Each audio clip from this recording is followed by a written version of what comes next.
I'm Angel. I serve at Big Laurel Learning Center in Kermit, West Virginia, and I go down to the grade school and I teach, well, a teacher assistant with kindergarten, first and second grade, and then I go to an after school program. And I chose to do the second year because I realized how much I love service and how I help the students. Because even if you miss 1 day or 2 days, when you go back, they're like, "Where were you, Miss Angel? Where were you?" So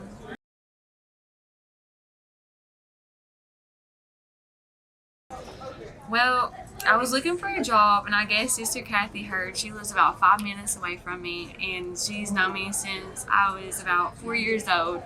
So she came and knocked on my door one day, and she was like, "Hey, I heard you were looking for a job." And I was like, "Yeah." She was like, "How about you sign up for AmeriCorps?" And I was like, "What is that?" So she was going over what it was all about, and then there's already another AmeriCorps worker named Tony. He came down and he gave me like what to do and how to sign up. And yeah, that's how I found out about AmeriCorps.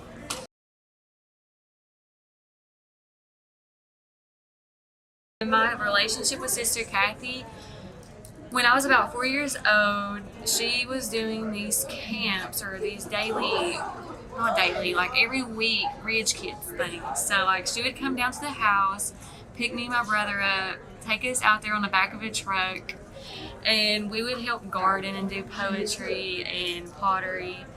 And then as I got older, there were summer camps. So like when I was turning like 7 or 8, I started going to these little girl camps, and she would take us swimming, and she basically taught me how to swim too. So kudos to Sister Kathy.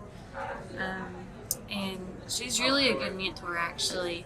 She's really level-headed, and like if you ask her for advice, she'd give it to you from her heart. So she's pretty great.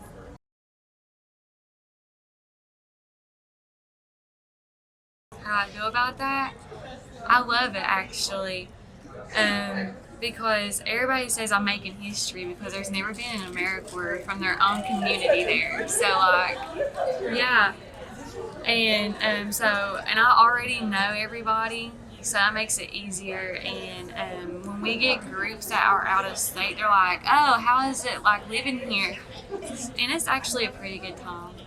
We're all homey. Everybody's like community. Like we're all family. Like if you need something, you can just call like right down the road. Like, "Hey, you got some water?"